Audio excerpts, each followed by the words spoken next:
Nejje buli eno bannakibiina ki NRM bakyekokkola emivuyo egyetobese mu kulonda obukulembeze bw'ekibiina obw'okuntikko. Ekyasinze okutabula banna NRM bano gwe musimbi omungi ogwayiriddwa mu kalulu kano n'ekigendererwa eky'okugulirira abalonzi era mu biseera ebimu abakuliddemu okulondesa embeera yabatabuseeko abawagizi bwe batandise okwerya omuguju. I'm asking myself, okay? Why would someone spend 5 billion to come and sit in SEC? What are you looking for in SEC? Because SEC is voluntary, okay? SEC is for mobilization. SEC is for advising the president. So why should it be a matter of life and death for people? Ezo sente ze bagabira abantu ezo zaaki kubanga ze mbadde mu Central Executive Committee. Tewali sente. Mu Central Executive Committee tewali sente.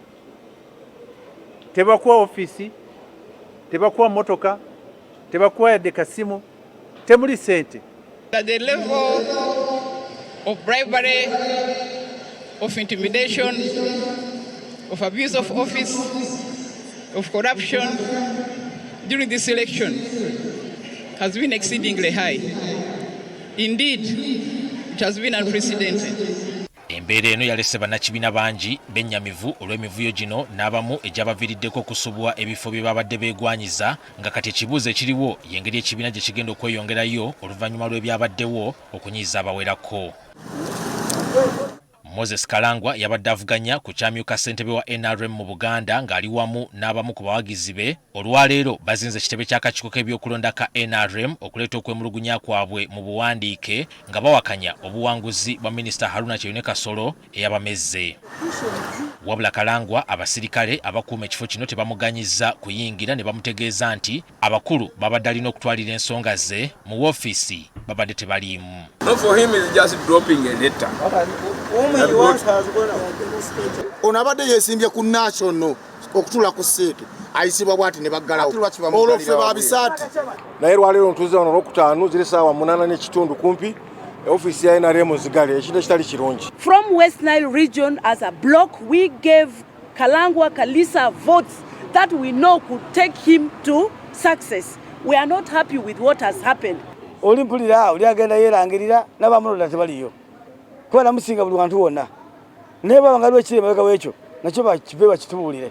Bwe bavuganyizza ku kifo kino wabula olwokaano n'aluddukamu Joseph Mukasa Ssewava asabye Kalangwa n'abalala abavuganyizza ku bifo eby'enjawulo okukkanya n'ebyavudde mu kulonda okwewala okuleeta enjawukana mu kibiina. Kalangwa njagala okukutegeeza okusaba okume ku bantu abalekerawo okuvuma abantu ate mu abakulembeze abavuma abantu tutagala kutegeeza bantu tugenda banoonyereza ku bateekebulisi mu komiti n'ebifo ebyo bye muyinza tugenda kubiragiramu.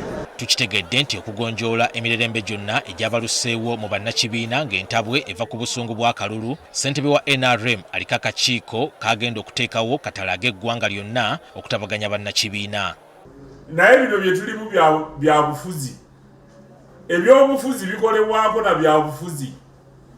Kale newankubadde nga tribunal enaalungamya ku mateeka naye ebyobufuzi National Chairman yasizaawo akakiiko akagenda okutalaaga eggwanga lyonna nga kwogera n'abo abataamatira na byakulonda ebyaliwo bongere okumanya nti NRM ngazi okusinga ffe ng'abantu.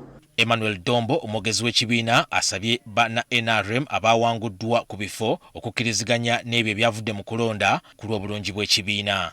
Kubanga demokulasiya we babeerawo okuvuganya aleeta okuyitamu n'okugwa. Joseph Mukasa Ssewava ng'omu ku beetabye mu kalulu kano alabudde ssentebe w'ekibiina Yoweri Museveni ku bannakibiina abazze mu kalulu kano ne ssente nnyingi nti bwe watabawo kikyuka bano boolekedde okuwamba obuyinza bwe nga bakozesa ssente. President atunulire political intelligence abeetegereza ekifo kya president bajja kiko omwana agenda keera ku makya ng'alina biliyoni ze 10 mugagga agambe nze namuza ntebe ya seeke chairman wa party. Ani Walukatamba, NTV, Kusawem.